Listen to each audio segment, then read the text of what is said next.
Welcome to Conversations with Body and Mind with myself, Nirvana Lange. Body and Mind is your health and wellness online directory.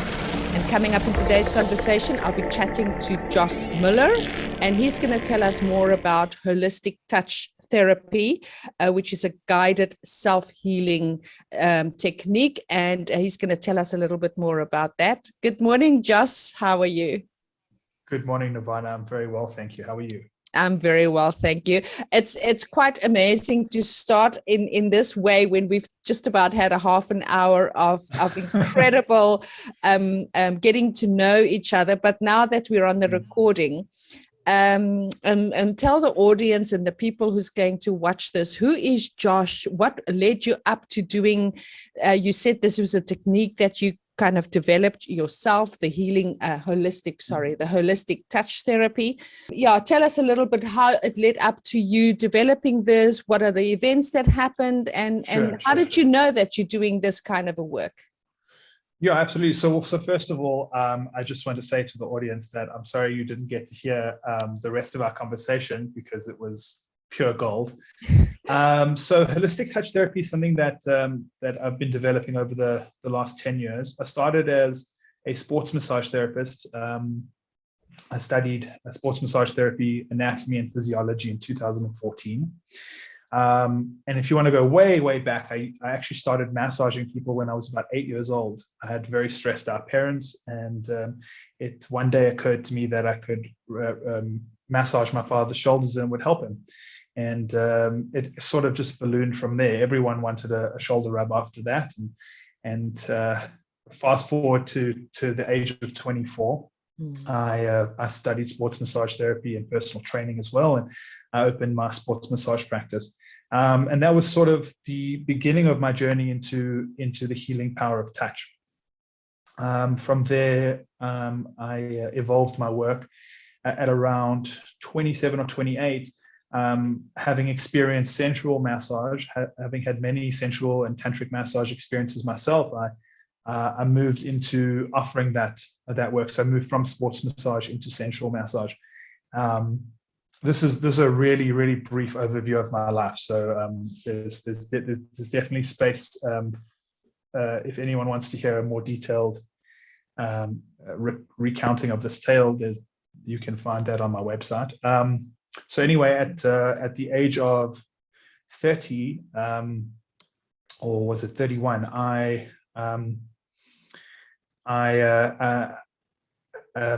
sure.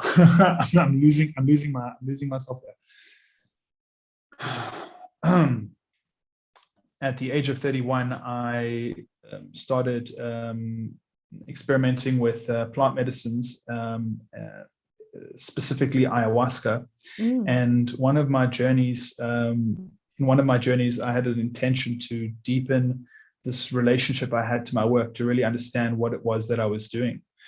And the thing that came out of that experience was a thirst for more knowledge. I started consuming as much as I could, specifically the work of Gabor Mate, becoming more trauma informed and understanding what it means to have trauma held in the body. I studied compassionate inquiry, which is a psychotherapeutic modality or an approach by Gabor Mate. And I started engaging in breathwork and engaging in tantric massage. And over the last few years, I've honed in on my own process of combining these things, putting them together. So the Bodywork, which was born out of the sports massage therapy, the talk therapy, which was born out of my curiosity for compassionate inquiry, and the sensual and tantric work, which was born mostly out of my own experience as a young man, from a very young age, from around 19. So that's sort of the process. That's sort of the nuts and bolts of the process. And if you'd like to know more about it, just you can ask and I'll tell you. What is there anything specific that No, I can? no. I think that you've kind of given us a nice sort of lineage as to you getting where you are at the moment. And I do kahuna massage. I don't know if you've ever heard of it. Oh, yes. I use some aspects of kahuna in my work as well. Yes. I go to a lady called Anthea. Yes, she's my teacher. She's my teacher. Yeah. She's like the big boss. She's like the kahuna mama. She's amazing. She's the kahuna is. mama, and she's awesome. Yeah. I've had a few kahuna massage experiences with her. I'm planning on doing my level 1 at some point this year. But that would be beautiful. I love everything about it. There's a few aspects of my treatments that I've had that I've actually brought into my work. So, for example, she likes to work directly on the leather of the bed. Yes, which I find is very helpful for tantric massage as well. So I do that, and I've brought in sarongs, and the way I use music has changed. Fantastic. The way I even sing sometimes during treatments, and that's really brought a different element. So because it is a flow. It's a flow of give and take. But anyway, so let's get back to you and holistic healing, touch therapy. I probably am saying that completely wrong. Holistic touch therapy. Holistic touch therapy. Yes. So now, I mean, you've told us the sort of what the sort of elements are and the little things that stepping stones that brought you to this modality that you've kind of put together yourself. So what does a person go through if I come to you and I say, I've heard about you, what can you offer me, and what is it going to benefit me, and what does it entail? So it's really important to understand that there's a whole range of people who might come and see me for a whole range of different things. And my goal, my job is to meet people where they're at. So some people will come to me specifically with an issue around sexual trauma or conditioning. So like an example, we can all think of examples of sexual trauma, like abuse, rape, that sort of thing. But an example of sexual conditioning might be that I have a male client who in his sex life always defaults to the role of giver. He's always defaulting to the dominant role. Or a woman who's defaulting to the submissive role.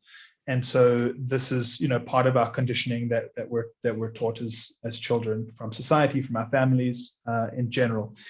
And so this might be something that people would come to work through. People come to work through things like erectile dysfunction, low libido, feelings of shame or guilt or self-judgment during sex, or as relates to their sexuality in general. So that's one side of it. Another side could be people working through anxiety or depression or addiction. People working through a variety of personality disorders, which that's a whole other topic. I don't work with the idea that a personality disorder is a disorder, or that it's a disease of the brain. Something like anxiety is not a disease of your brain; it's a signal of your body. It's not a sign that something's wrong. It's a sign that there's something that needs to be fixed, or something that needs to be healed. Rather, fixing is not the right word. Exactly, something that needs to be healed. For like, if a smoke detector went off, you wouldn't immediately assume there was something wrong with the smoke detector. You would look for the smoke, and so that's the lens through which if I can interject with that as well, is like this whole thing of diagnosing people with bipolar and all of these things, which has just become like a whole diagnosed thing, and nobody goes to the core of where that 100%. Is. It's not a brain. Yes, it's a chemical thing, but the chemical thing was caused because of what I call the original sin, and that totally. That's exactly. Yeah. So this is precisely right. And just to add to that, the idea is this idea of a personality disorder being a disease. I take that out and I change it. So it's like, a personality disorder isn't a disease. It's actually an adaptation. It's a survival mechanism. Exactly. And it makes total sense, considering the context of the person who has bipolar disorder. it makes sense that that this is what the body would do.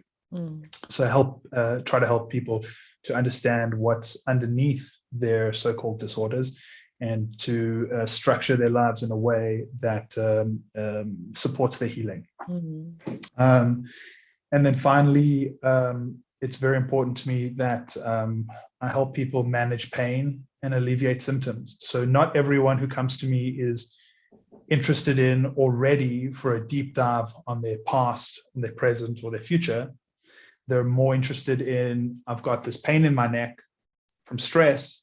I'd really like to alleviate that pain. So within the context of body work, it's very important that I help people to release trauma held in the body and to alleviate and manage pain symptoms. And often I find that the difference between people who want to dive deep and the people who want to alleviate symptoms is the feeling of safety.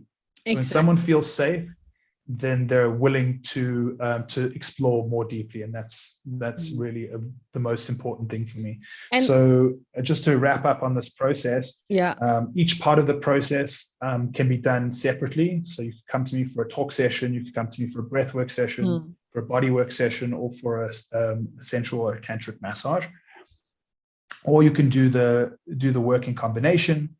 And then the work finally can be done as a standalone or as part of a longer term process. So whoever wants it can get it. Yeah, I also find that you were talking about, certain physical pains that, again, I mean, anything that's got to do with the physical has got an emotional attachment to it, whether it's a disease or anything like that. And it's really going through those layers and finding out where that lies. And I think that if so many people just knew the magic of that, we wouldn't need all the information that's going around. Yeah, there's I think psychiatry there's a broken model.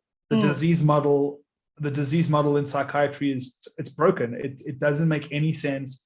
It's like taking your car to a mechanic, and you say, and the mechanic's like, oh, you've got wear and tear here in the car, and it's like, oh, how did that happen? No, that's just how cars are. Like, what about the driver? Do you take the driver into account, the way the car is being driven, or the environment in which it's being driven? Nope. No, your Ferrari's broken because Ferraris break, not because you drove it on a mountain. Nope. That's just how it is. Here's a pill for that. Like, this is crazy. This is crazy. And the worst other thing is like, oh, did your mother have this? And did your grandfather? What is and it's like, I think Biology of Belief, what is it, Bruce Lipton? I don't know if you've read that, you must read it. Incredible. Yeah, I haven't read it, but I've heard it. Anyway, I know we need to stay within the confines of our interview. I know. It's impossible. Let's go into... It's not as fun. It's much more fun to color outside the lines. Exactly. Well, we're Aries. I mean, that's what we do. That's what we do. Very courageous. So, Josh, where are you based? How can people get hold of you? Your website details, any social links that you'd like to share with us? Sure. Okay. So I'm based in Joburg North. My website is holistictouch.co.za. You'll find my contact details there, and the best way to get hold of me is via WhatsApp, and then to go from there. I do have an email address as well, josh@holistictouch.co.za. What else? No socials. I have no Facebook. I have no Twitter. Not because I'm an old person, but because I mean, that's, a lot of old people also have Facebook. Why am I talking about this? Is ridiculous. I've gone completely off the rails again. I don't have social media. I have an Instagram account, but it's not for following. It's just I'm a voyeur, so I like to look at things on Instagram. Yeah. All right. So fantastic, Josh. But my website and WhatsApp. Yes. That's the way to get hold of me. Oh, wonderful. And you can also go to the Body and Mind website, which is bodyandmind.coza. We also have the blog site where you can interact with Josh. That's bodyandmindblog.coza. And please don't forget to follow us on our our YouTube channel, like and subscribe so that you can get notifications of our next incredible conversation, and also share it with people that you think can gain benefit out of these incredible people that is joined on the Body and Mind directory. Josh, we're looking forward to sharing your information, help marketing you in the future. I can't wait. And it's very exciting. Awesome. All right. Thank you, Josh. Thanks, Nirvana. Bye.